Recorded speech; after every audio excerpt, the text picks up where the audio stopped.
And this is Sven from Train-O-Matic. So a big welcome to you to this special Saturday alternative to Ali Pali product expo. And people may be familiar with the Train-O-Matic as being the sponsor of a lot of the videos on this channel.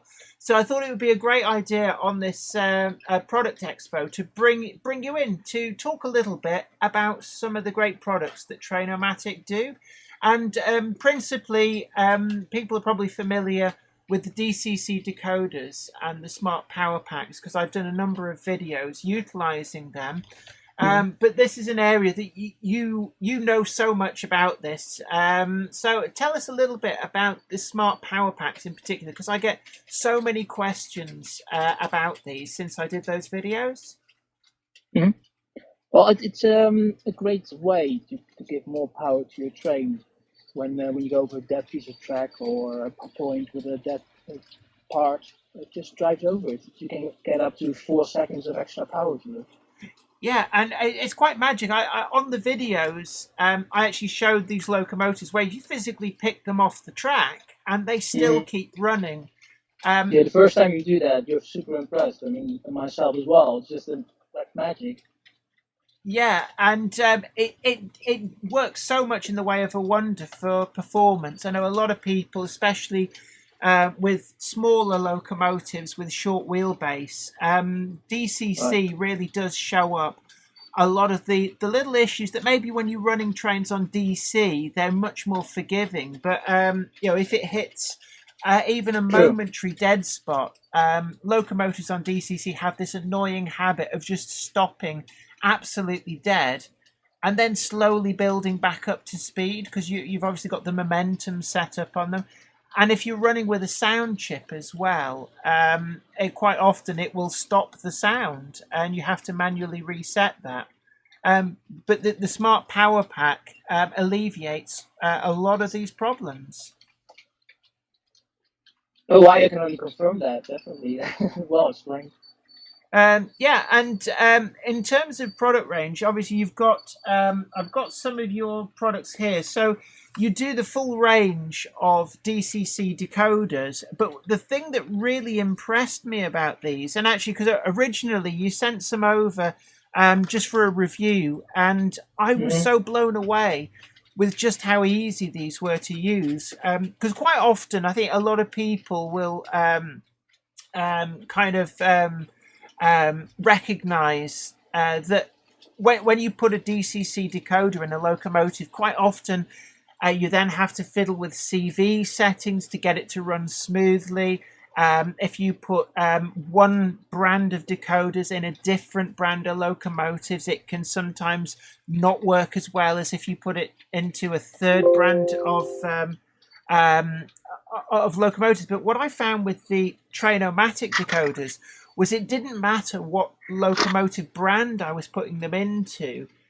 They were actually, they just worked out of the box, which is what every consumer's dream, that you don't have to fiddle to make things work. You just put it in and away it goes. Well, it still might be the case. I mean, like, for you, everything has been working fine, and my models as well. I mean, normally it works immediately, but you still have the option to tune it to make it even better. Yeah. But sometimes it might happen that you have a locomotive with a special motor that doesn't react the way you want it, so you can still fine tune it. But for the masters, it will probably work straight out of the box, like you have experienced. Yeah, because one of the most tricky locomotives that I found is often Bachmann locomotives. I found that if you put a non-Bachmann brand of decoder into them, they have this very jerky running. Unless you then go in and you have to fiddle with the CV settings. Yeah, you don't want to do that. No. But the Train-O-Matic decoders, I put them straight in and they just worked. And that was really the thing that initially I was so impressed with. Well, you know what we might talk a bit about as well is that a lot of people, I saw it in the stream last week, where somebody's asking which decoder do I need, and that's true. It's a big range of decoders. I think it's like 12 more, even 15 decoders. Mm. But normally you look like what kind of connector do I have in my model train?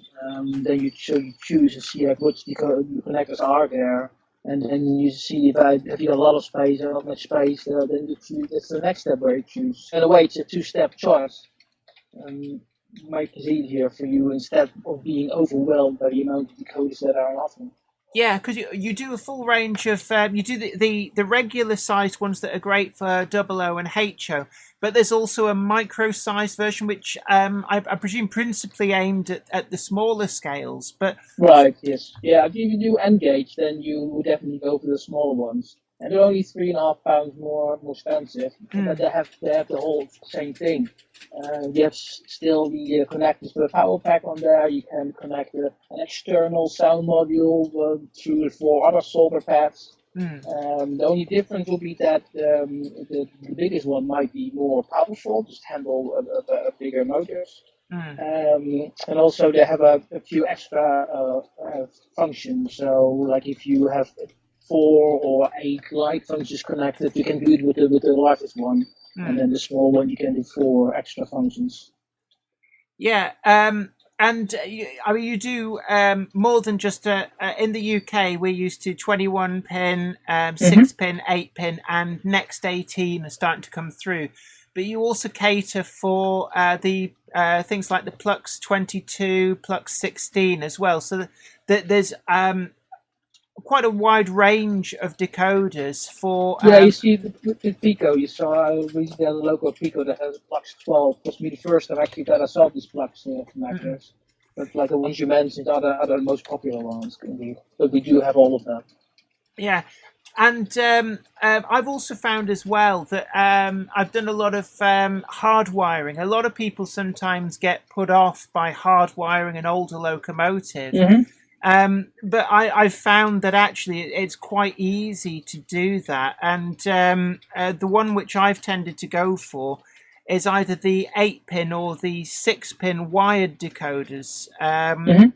Which they're fully NMRA wiring standards. So the actual colours of the wires are an industry standard.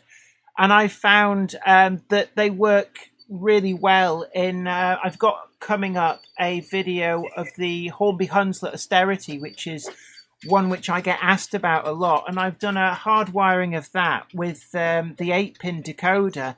And what impressed me with that was actually it was almost like that Hornby had made the model with a gap that was a perfect fit for the decoder. Which, I mean, when we chatted about this before, you said sometimes it just kind of things fall into place like that. But these decoders, they follow the NMRA standard perfectly, such that I know I've had problems with some other brands of decoders where it's almost like the decoder is slightly oversized. So when you try and fit them into a locomotive, they don't quite fit. But with these, I've never really had that problem. Yeah, the great thing I find about the company itself, I mean, I'm helping them to become larger, known on a larger scale. So I'm not employed by them, but I'm just helping them in selling their products. But what I like about the company is that they're really dedicated to really looking at the standards. Let's keep it that way that we're not going to go out of the standards. We see what's possible, but we want to keep strict to the standard, so it's always compatible. And that might be why you find that a lot of decoders work straight out of the box, because they're keeping to the standard. Yeah, and the people behind these decoders, Train-O-Matic, they are enthusiasts themselves, so they understand what model rail enthusiasts are actually looking for, because rather than just making a product, selling it, and not necessarily in themselves using it, that they understand what the end user is looking for from a product, perhaps better than a big corporation that might not necessarily be railway modelers at heart.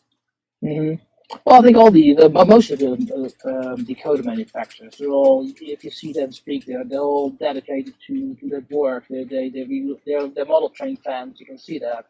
So I believe that this standard is with every decoder maker, that they like. We want to make what we love.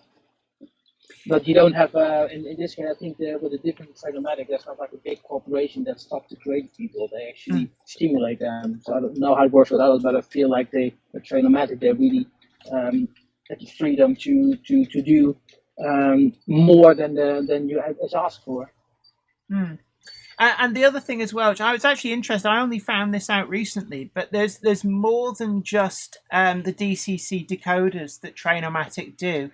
And I know you've told me about the coach lighting kits is one of the product ranges, which is certainly becoming more and more of a thing in the UK. People wanting to put lights into coaching stock. Yeah, if you have a digital layout, and then it's only it's perfect to have lighting in because it's all the time on. On the analog, you only come on when you turn the controller on. But in digital, it's always lighting. So they made a small one for N-gauge, and they made a longer one for HO or double O in your case. And you can cut it to size to they fit in any coach. They come also with a capacitor, so like you have with the smart power pack, there's a capacitor to let the train go, keep the train running. And they also have this for the coaches, but like the smaller one, they don't need to have the technology. Or it doesn't need to be like an expensive decoder to connect. You just have two simple capacitors. You can choose one or two, and so the light will not flicker when it's riding on your layout. Yeah, and little things like that can add so much to a model. There's so much more depth if you can have coaches that light up. It then brings up the possibility that you can then add passengers into there. You can really, you can make an actual coach into a full detailing project, which I know a lot of people like that aspect of the hobby. So I think products like that add so much more in terms of what the modeler gets out of the hobby.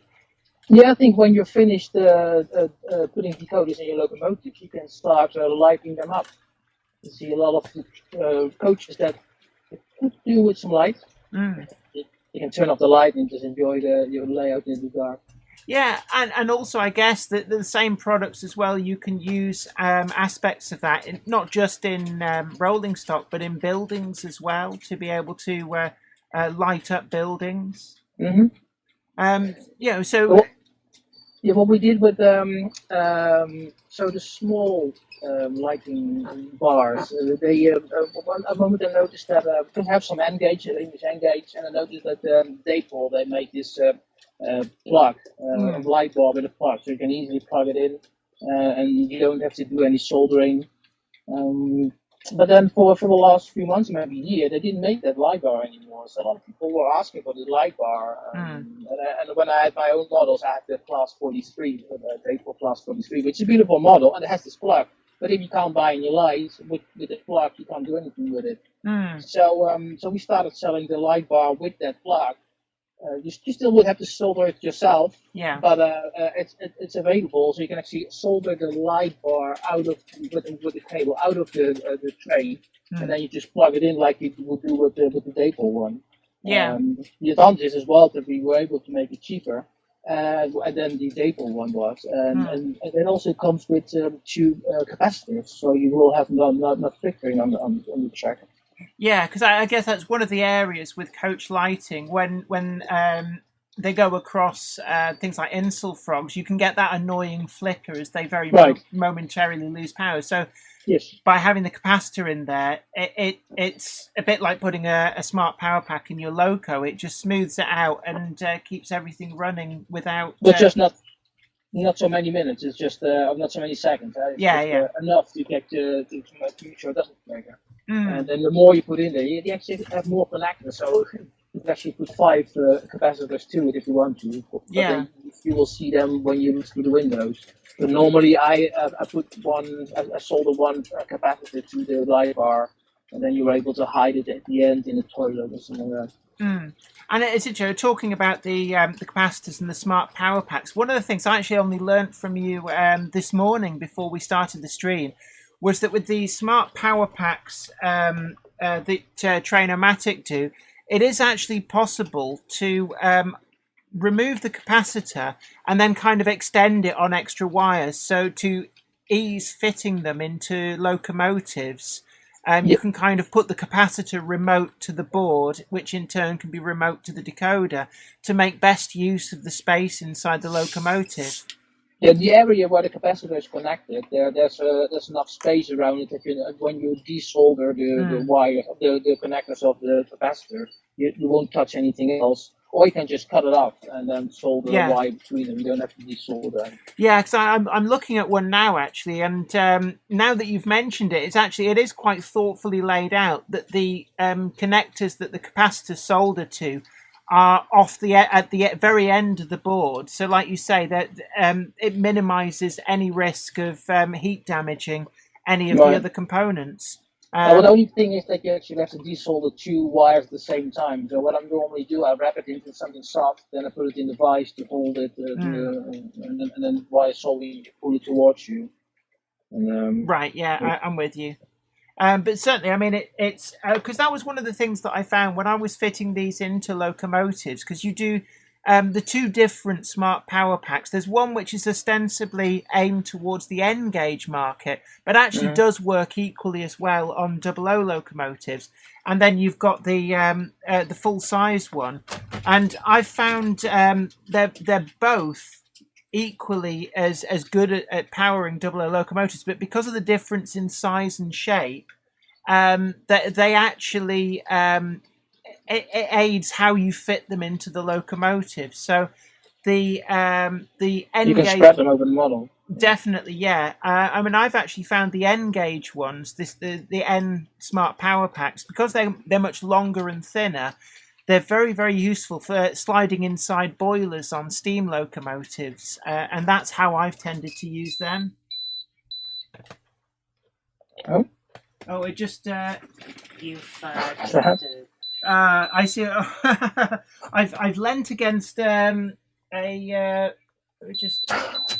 think I've changed the points, which in turn has meant that all of my trains just crashed. Yeah, I see it like you said, 10 seconds later. Yeah, there's a delay on the feed, so I can see that I have managed. And now see you panicking there. It's typical. I think I heard a click, and that was probably caused by me leaning on a switch that's changed the points. It's interesting that in that crash, actually, you gain 10 more viewers. Maybe they're coming to look for the spectacle. Yeah, and it's one of the things people love a good crash.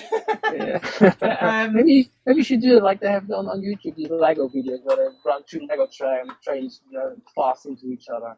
Maybe I've seen two old ones. I've seen videos like that, and I never understood why people would want to do that, but they do seem to draw a massive audience. I'm going to leave them be for now, because otherwise I'm going to be scooping up trains and stuff. We've still got two that are running round, but that's entirely my fault. I basically leant on a switch. It's all working now? Yeah, it's fine. It'll behave itself now. I'm going to change the camera angle so people can't marvel at my two crashed trains. It's a pity we don't have any video connection, because I had a small camera prepared for you, which I think you might find very interesting. I saw the video of the garden railway which Sony made before. And I was thinking, I have this really, really tiny camera. It's about 1.5 by 1.5 inch cube. Oh, you can put it on a train, and you just put it on your track, and then you can watch it on your computer, or you can watch it on your phone, and it just you have live view from out of your own train. And you know that the company like Roku, they make the train with this camera in there. They're quite expensive, but this is only like £15, and then you have everything. Yeah, and stuff like that is sometimes it can. I find when you see a model layout from that kind of angle, it's like you see the model differently, and it adds such a greater depth to a model. I think you would also then rethink how you build your layout. This will now make it that you actually go through things you might not be able to see when you look at it from the side, but when you're driving with the camera through it. Yeah, it's a different experience. I know because we've got we nickname it the Action Cam. It's quite old. It's an old Panasonic camera, but it's I think it's actually intended for people who go skydiving or rock climbing, and they put it on their helmets. But it's small enough. Oh, this is even smaller. I'll type in it. This is called the SQ13. Yeah, And you look for it on AliExpress. Have you heard about that one? I've heard about it. The one that we've got is about I think we've had it about 7 or 8 years, so it's quite an old one now.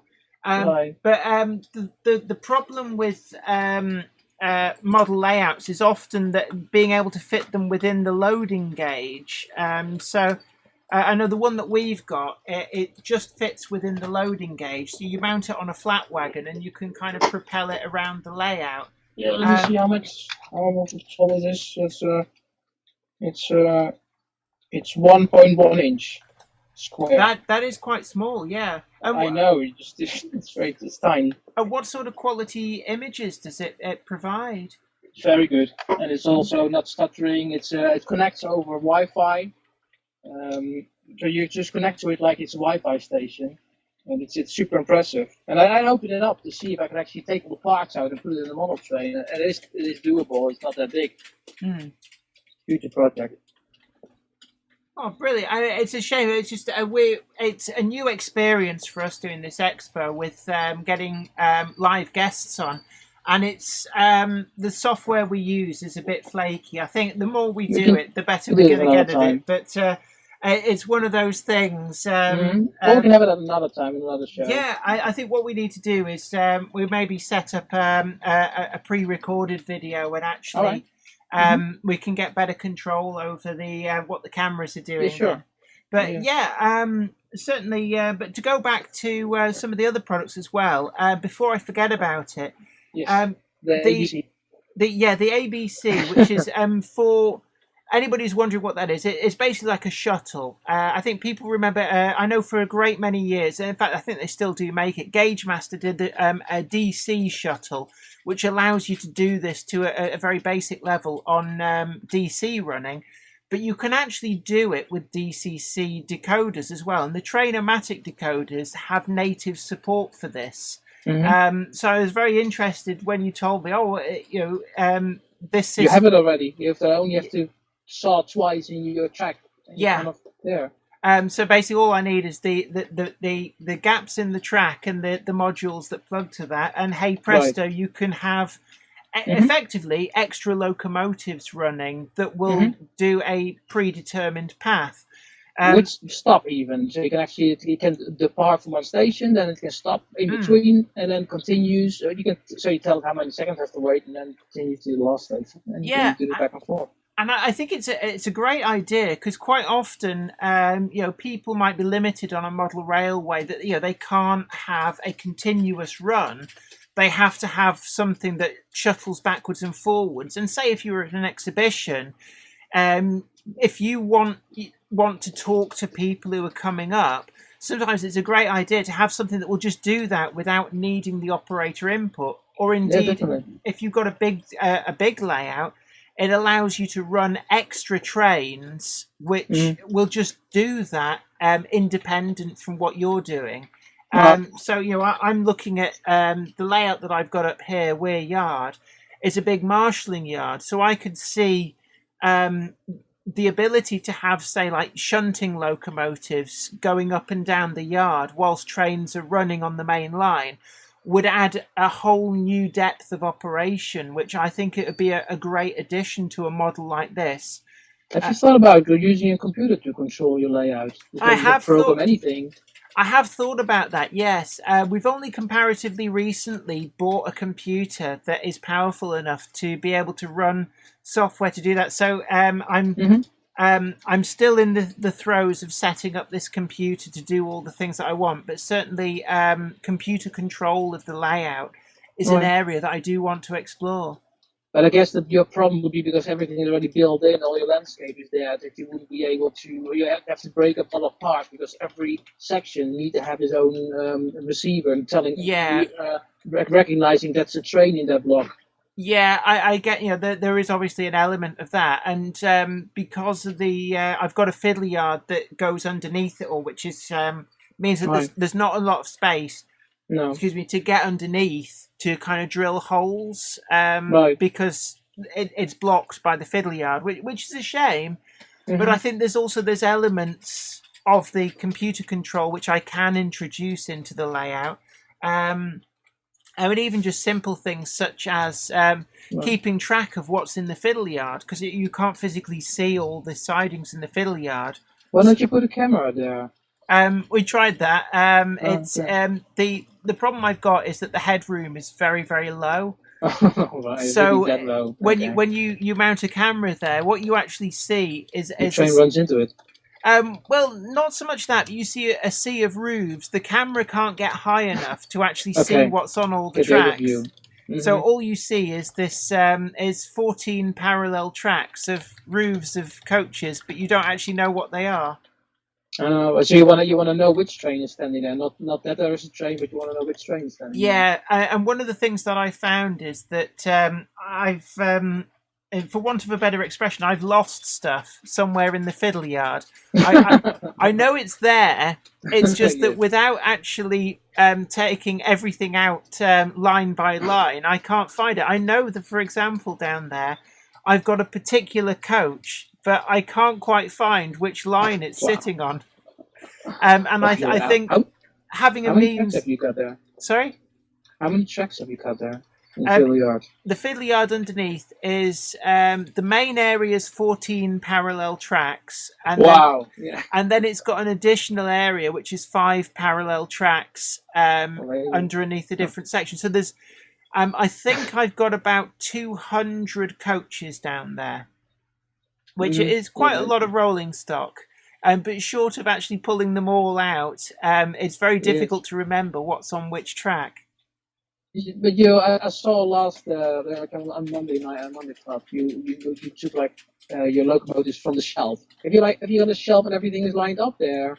The locomotives I keep separately. They're not in the fiddle yard. They're not in kept the on fiddle yard. shelves, so Yes. it's very easy to swap locomotives on and off the track.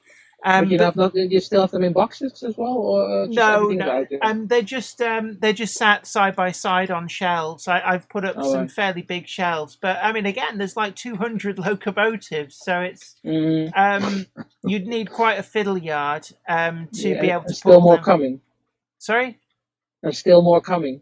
I know, yeah, I've got two more coming at the moment, which are for upcoming reviews. So it can get quite addictive, I have to say. Yes, I know how it is. Yeah. But for me, it's more like if I want a new logo, then one has to go. So in a way. Oh, so you're actually much stricter on yourself. I'm trying to. It doesn't always work that way, but Oh, you one see, moment you run out of logos you want to sell. So, but yeah, I've seen people with 600 locomotives, and when I saw that, I got that shock. There was like dust everywhere. Everything was just too much boxes everywhere, like a labyrinth walking through the house. yeah. It's Well, like, everything's out of the boxes, and I've got a lot of storage drawers as well. They never actually appear on the live stream because they're down underneath. So right. I've got they're like little trays that are designed specifically to take rolling stock. So I've got about 200 wagons in trays, and then I've got another 200 coaches in the fiddle yard. Right. Plus, there's probably about another 150 items of rolling stock on the layout itself, and then there's the 200 locos, mostly on shelving, but then on the layout there's about 30 at any one time. It's surprising because it doesn't look that big. The layout doesn't look that large, I have to say. A lot of people say when they visit, they say it's actually bigger in person. I think that Right. because of the way the cameras work, Yes. they kind of squeeze your view into small areas. So Yes, of course. we can and also the other thing is, well, the shot that's just gone up on screen. I know there's a 10-second delay, so you might not be able to see it yet. And that area there, counting down. you're looking at about probably about 16 feet long, which is. Stick my arm in. That's for scale. I can't even reach the end. So yeah, I mean, there's about 16 feet long by 4 feet wide, which is, so you're looking at 1 meter 25 by Okay. probably, how many meters would that be? That'd be 3, 4, 5, probably about 6 meters long. Wow. Okay. So Yeah. the camera foreshortens it. It's a bit like looking at it through a telephoto lens. Yes. Right. Yeah. I got it. And then you've got to imagine that underneath all of that is solid fiddle yard as well. So right. just completely filled with rolling stock. You just have to hope no coaches derailing in your fiddle yard, I would say. But then reaching squat at back. They're generally very well behaved. Right. The tracks are carefully laid to be dead straight. Where the actual rolling stock sits on the sidings, it is dead straight. But that's 20 years worth of collecting stuff. And yes. when you talk about saying, well, it's a 1 in, 1 out policy, I tried that at the start. But I found that when I sold things, I then immediately regretted selling them. And it's like, I really wanted to run that locomotive, and I sold it. Then you wouldn't be able to make that long brake van train. Yeah, and the funny thing about that was, I think there was 54 brake vans on that train. Yes. And then afterwards, when I went to put them away, I kept finding more in storage. It's like, I forgot about that one. Well, don't worry. You get then Sam's train can maybe make another longer one, and then you can actually make another one. But you shouldn't have said that you have more of that. But it's not a competition, though. But it was good fun, actually. And it's one of my weaknesses, brake fans. I just really love brake fans. I see there's a question here. If I plan to build M-scale decoders for US-based logos. Ah, yes. What do you mean drop in if the those trains? I don't know which ones he's talking about. He's talking about. I don't know whether that's Next 18 are kind of drop in decoders. Yeah, but they have actually, I would say, all possible connectors. So. I'm not sure about that. I must admit, I'm not familiar with N-gauge stock. Although I do know that there's. I have seen decoders on the market that have pins that are at 90 degrees to the board. I don't know whether... the Train-O-Matic has also those ones. Right. This is a 6-pin decoder, but just the pins are banned. The Roku or the HOE. Yes, that's the one. They have that. Yes. So, I guess, the range is. I know when I've done reviews, there's obviously just the 4 different decoders that I tend to use, but there's actually a much bigger range, which anybody, if they want to go to the Train-O-Matic or the Train-Fabrique websites, they'll see the full range, which are all available in the UK and globally. But obviously, because I model UK outline, I don't tend to use the other decoders, but nonetheless, they are there and available. Just seeing, I've just posted the link up, so if people want to check out there, and also at tranfabrique.nl is the Sven's website for the. Yeah, but they're based in England, huh? And that's the tranfabrique.nl is UK based, which means that when you order the decoders, they do come very, very quickly. I know I ordered some earlier this week, and they arrived within a couple of days. Well, next day, hopefully. I don't know. Yeah, normally, try to do it like as if you order before 12, we'll send it the same day, and then normally you should get the. Well, we don't know now in this period, but normally you should get the next day. Brilliant. So it's been great having you on. Actually, we've not really talked much before. It's one of those weird things. We've talked via Texting. Email, Yeah. but it is great to have you on. And how are you coping then with this this lockdown, which we all seem to have found ourselves in? Well, personally, it doesn't really change my life because I'm a model builder by trade, and we tend to work from home. So, and normally I go to the shop and buy food for a week.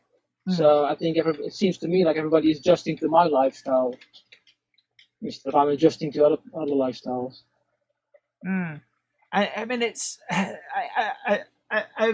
It's interesting that you say you're a professional model builder. So what sort of stuff have you done? I make small model steam trams, mainly from the Netherlands. Ah, yes, because you sent me the little postcards. I'm just looking around now. I've got some handy somewhere I can show to the camera. So they're actually models that you've built, are they?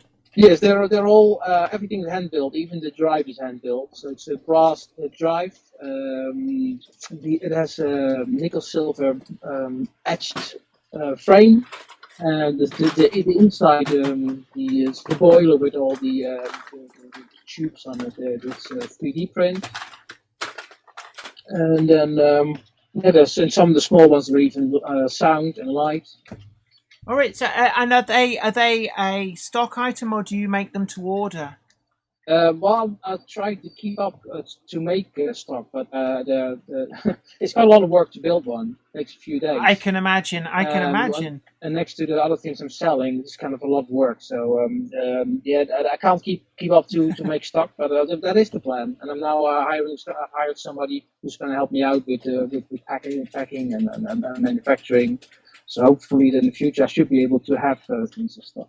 Brilliant. And if people are interested in looking at more on those, they can find all that on your website, which... Yeah, if you go to tramfabriek.nl and you click on products, you will see there's trains there, steam trains. And the rail car you're seeing now, that's actually my latest model. And the interesting thing I found with this one, it has I built it this way that it has several layers of brass on the side. So you actually have the windows, they're not glued to the inside. You just shove them, just slide in between the panels, and right. So you get from in and outside. You don't see that there's just a sheet of plastic.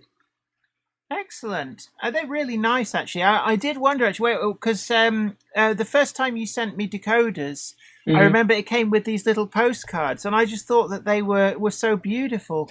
I hadn't actually realised at the time that these were models that you build yourself, but they are absolutely beautiful. Oh, thank you.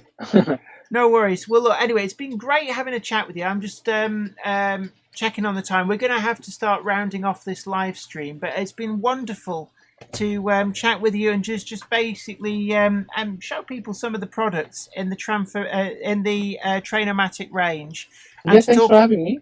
Well, thank you very much for taking the time out to come on. And, I know we're living through interesting times, but it's one of the things that I'm hoping to try and do more of is to provide this kind of community interaction between modelers and also retailers and manufacturers, so that even though I think a lot of people are stuck at home, not able to get out to exhibitions, not able to get out to shops, they can still see all these great things that are on offer that people can still get hold of and to add to their hobby. So thanks very much, Sven, for coming on and thank you for what you're doing for the community. It's nice for people to come here and they have a place to talk about these things. It feels like a live place to be.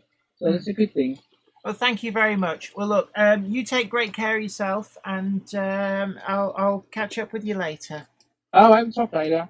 Okay, take care. Bye. Bye-bye.